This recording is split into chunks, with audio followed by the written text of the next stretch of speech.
Hi guys, today we are going to find out what if the transistor was never invented. You're sitting in your living room right now, surrounded by devices that wouldn't exist without tiny semiconductor switches. Your smartphone contains billions of transistors working in perfect harmony, each smaller than a virus. But imagine if that breakthrough never happened in 1947 at Bell Labs.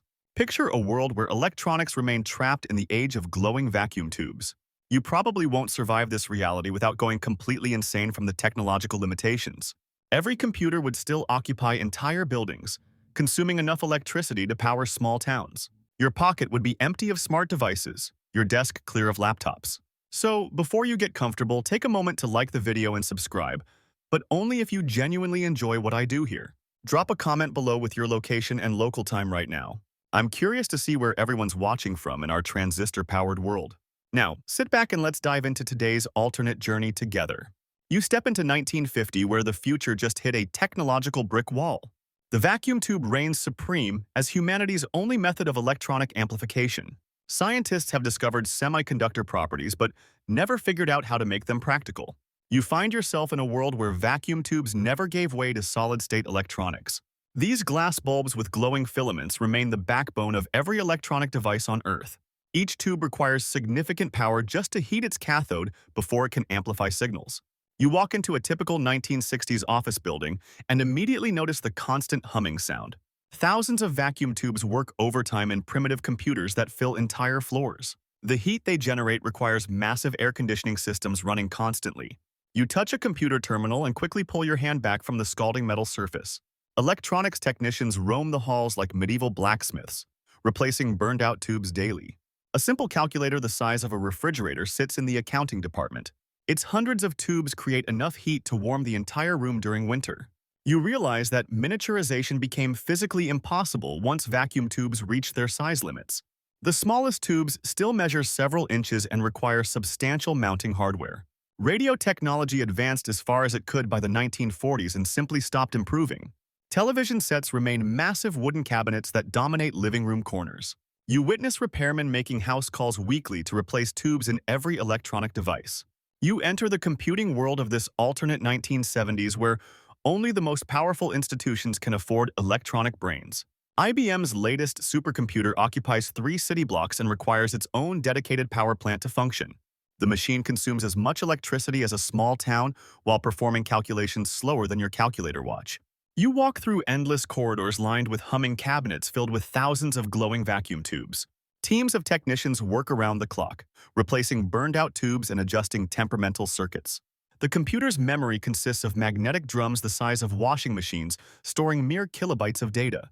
You witness a simple multiplication problem taking several minutes as mechanical relays click and whir. Only governments, major universities, and Fortune 500 companies can justify the astronomical costs of ownership.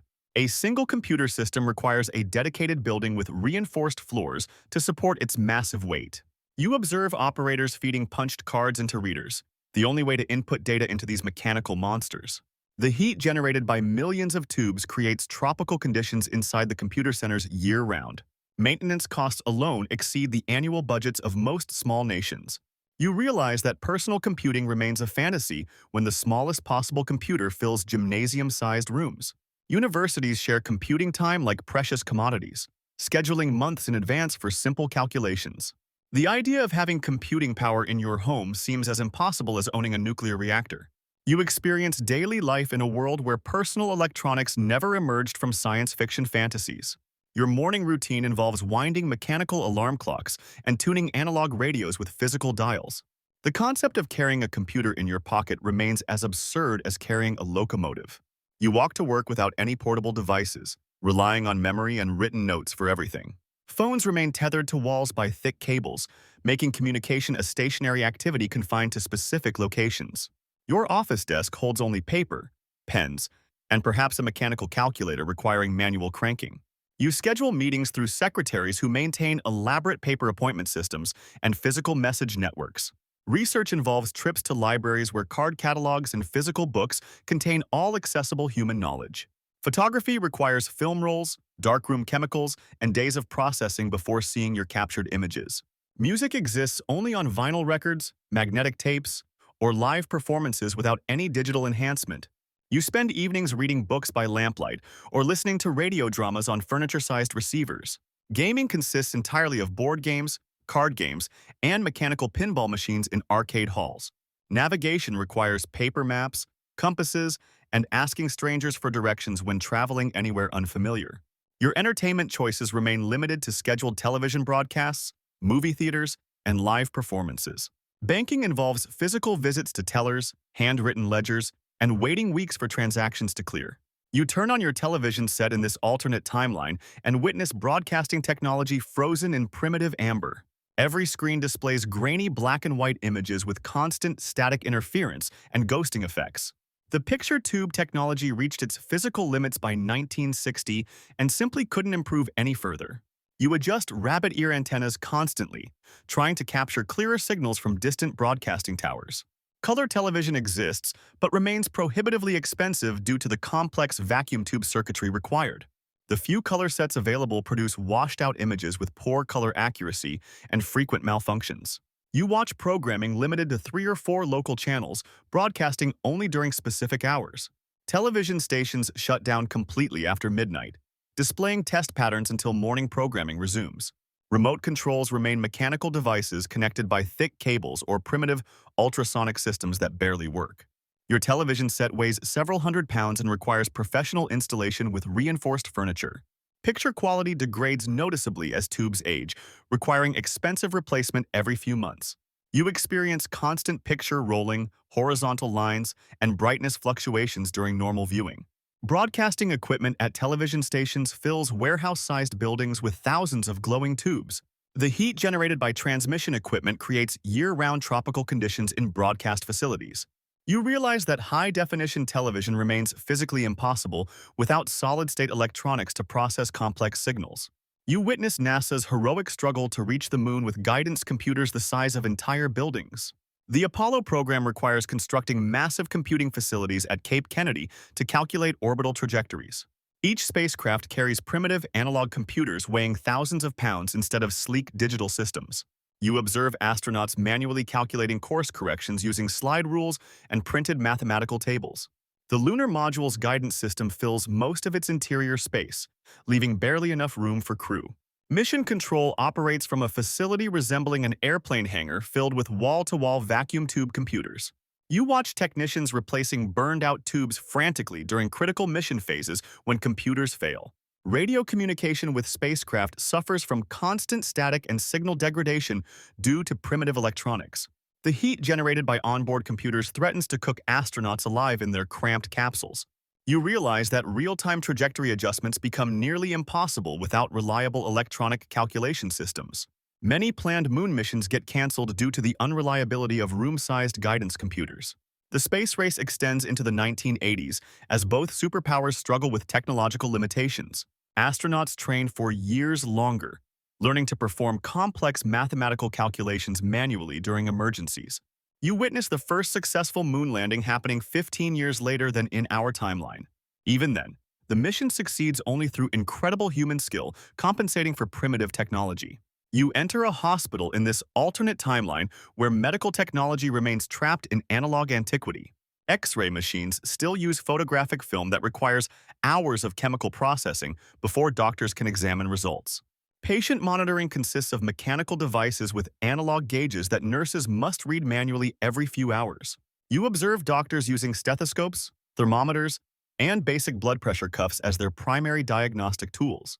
Medical imaging beyond simple X-rays remains impossible without digital signal processing and computer reconstruction algorithms. Surgery relies entirely on direct human vision and mechanical instruments without any electronic assistance or guidance. You witness anesthesiologists monitoring patients through analog pressure gauges and mechanical ventilators, requiring constant manual adjustment. Hospital records exist only as handwritten charts and filing cabinets that consume enormous storage spaces. Medical research depends on statistical calculations performed by teams of human computers using mechanical adding machines. You realize that life support systems remain purely mechanical, vulnerable to failure without electronic backup systems. Cardiac monitors display heart rhythms on mechanical oscilloscopes that require expert interpretation and frequent calibration. Blood analysis takes days or weeks, as laboratory technicians perform chemical tests manually without automated equipment. Pharmaceutical research crawls forward without computer modeling to predict drug interactions and effectiveness. You watch medical students learning through cadaver dissection and textbook memorization without digital simulations or interactive models. Emergency response relies on telephone networks and human dispatchers without GPS location systems or electronic medical databases. You attempt to make a long-distance phone call in this world where communication networks struggle under vacuum tube limitations. Each telephone exchange requires warehouse-sized buildings filled with thousands of glowing tubes and mechanical switching equipment. You dial a number and wait several minutes while mechanical relays click and whir, establishing your connection. Static fills every long-distance call as signals degrade through dozens of analog amplification stages. International calls become nearly impossible due to signal loss and the enormous infrastructure required for transcontinental connections. You experience frequent disconnections when overheated vacuum tubes fail in switching stations along your call's route. Telephone operators work around the clock, manually connecting calls through massive patchboards with hundreds of cables. The phone company employs armies of technicians constantly replacing burned-out tubes in exchange buildings nationwide. You realize that conference calls with multiple parties remain technically impossible without digital signal processing.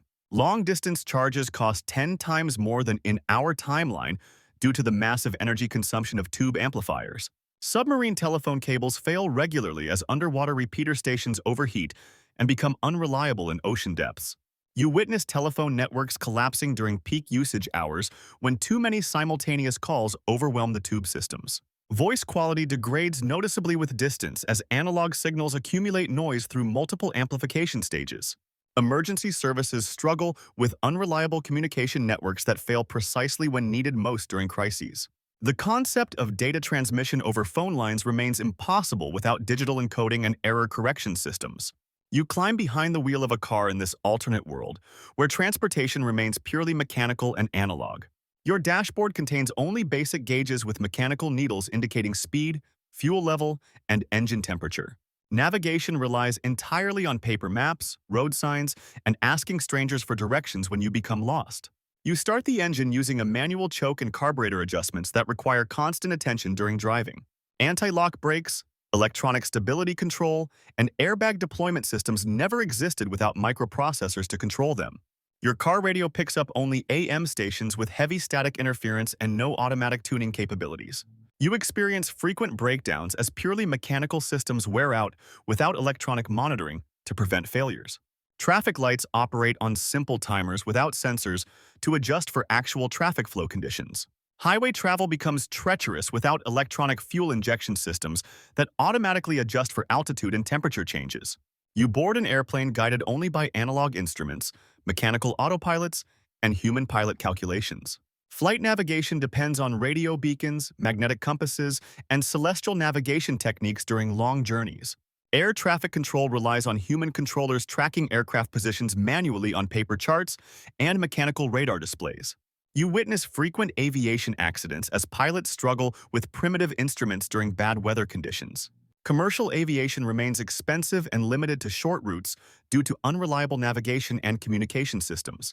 The dream of global transportation networks crashes against the reality of analog technology's fundamental limitations.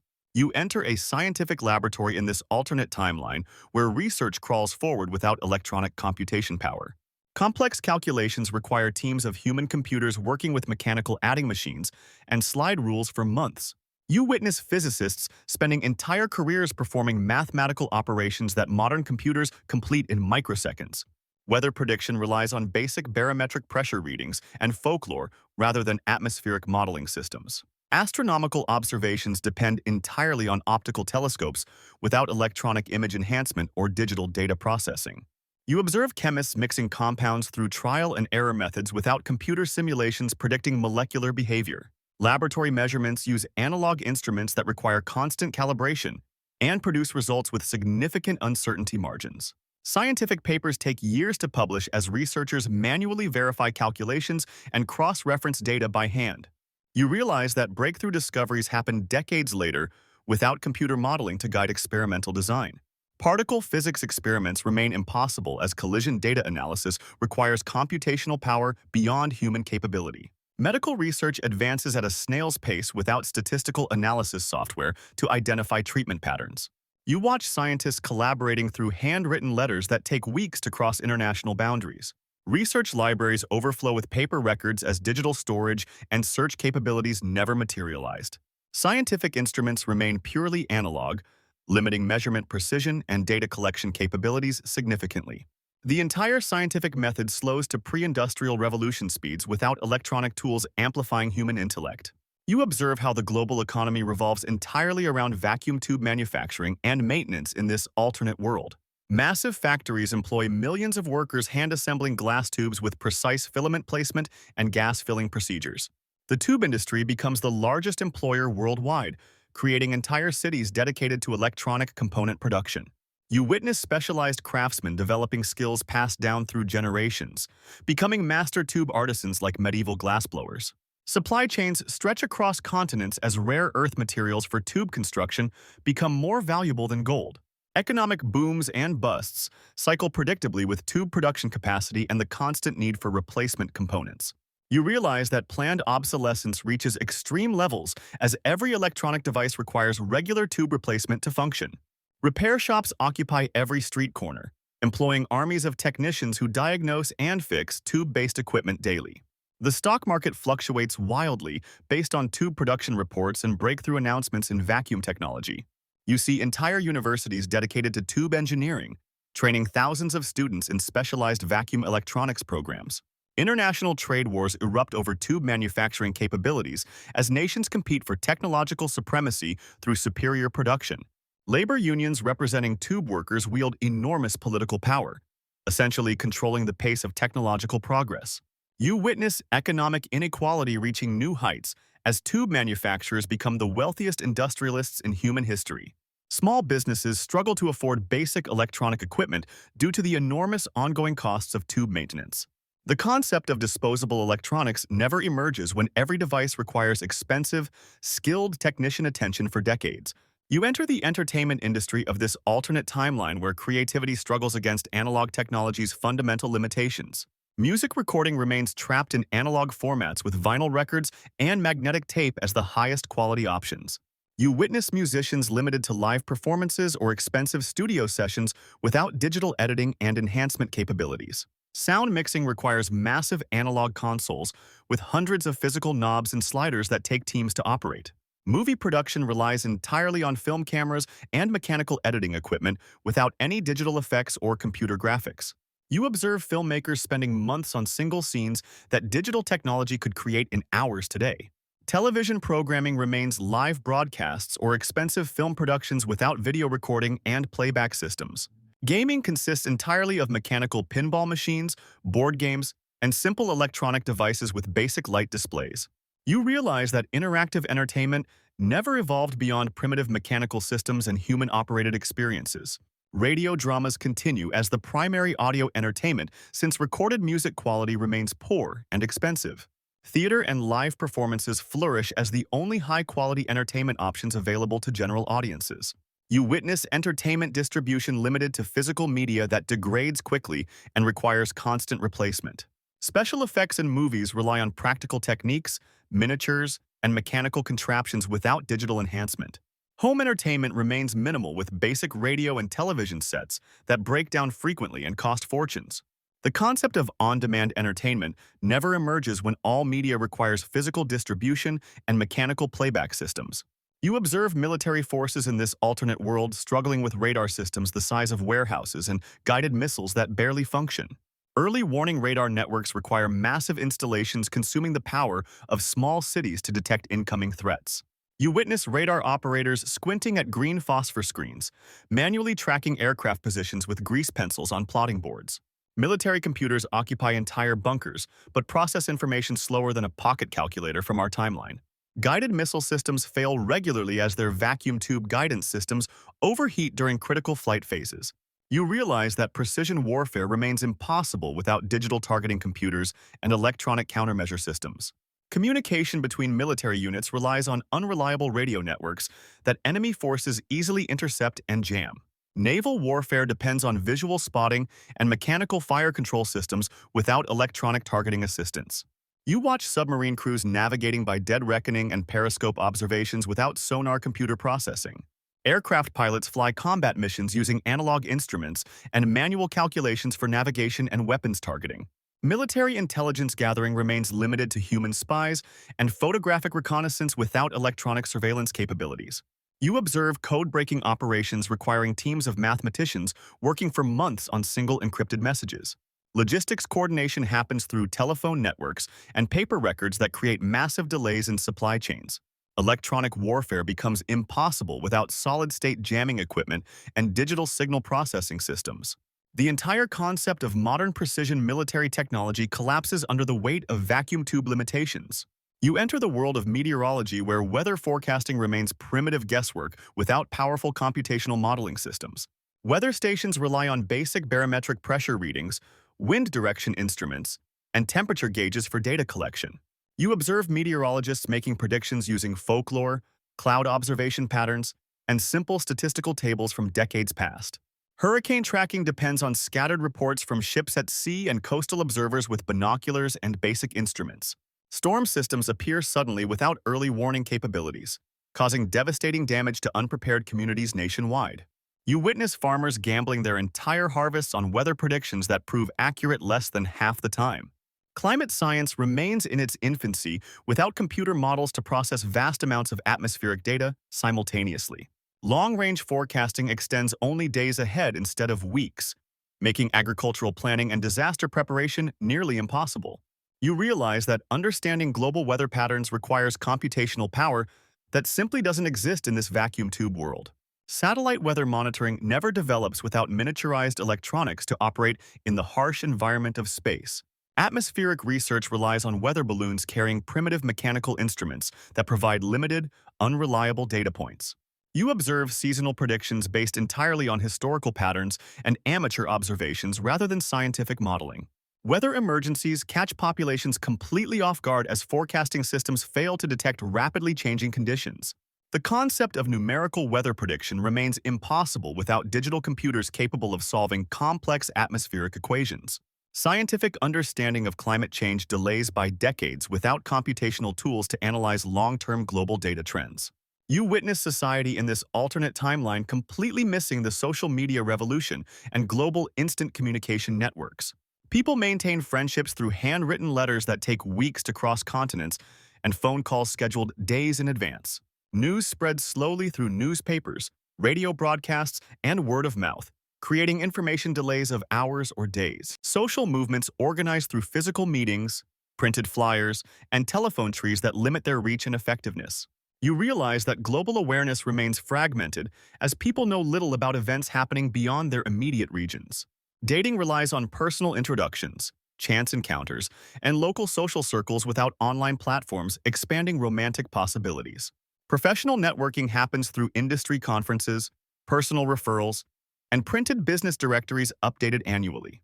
You watch teenagers gathering in person at malls, parks, and community centers for social interaction and entertainment. Information sharing requires physical libraries, bookstores, and magazine subscriptions rather than instant digital access to knowledge. Political organizing remains local and limited without social media platforms to coordinate large-scale movements across distances. You observe cultural trends spreading slowly across regions through traditional media and personal travel rather than viral distribution. Privacy concerns remain minimal as surveillance capabilities stay limited to physical observation and telephone wiretapping. Global connectivity exists only for governments and major corporations through expensive international communication networks. The entire concept of digital culture, online communities, and virtual relationships never materializes in this analog world. You discover the fascinating alternative innovation paths humanity pursued when forced to work within vacuum tube limitations for decades. Engineers developed incredibly sophisticated mechanical computers using gears, levers, and precision clockwork mechanisms for complex calculations. You witness pneumatic networks spreading through cities, carrying messages in small packages through underground tube systems. Analog optimization reached extraordinary levels as scientists perfected vacuum tube designs to squeeze maximum performance from glass technology. Mechanical memory systems emerged using rotating drums, magnetic strips, and physical storage mechanisms that rivaled early digital capacity. You observe fluidic logic systems using pressurized air and water flows to perform basic computational operations without electronics. Steam-powered automation advanced far beyond Victorian dreams, creating factories operated entirely by mechanical control systems. Optical communication networks developed using mirrors, lenses, and light beams for rapid long-distance information transmission. You realize that human mathematical ability expanded dramatically as people became living calculators capable of incredible mental computations. Mechanical engineering reached artistic heights with precision instruments and clockwork devices surpassing Swiss watchmaking traditions. Chemical computing emerged using reaction networks and molecular processes to solve complex problems through biochemical pathways. You witness acoustic technologies advancing to incredible sophistication, using sound waves for measurement, communication, and navigation systems. Biological augmentation research focused on enhancing human sensory capabilities rather than creating electronic prosthetics and implants.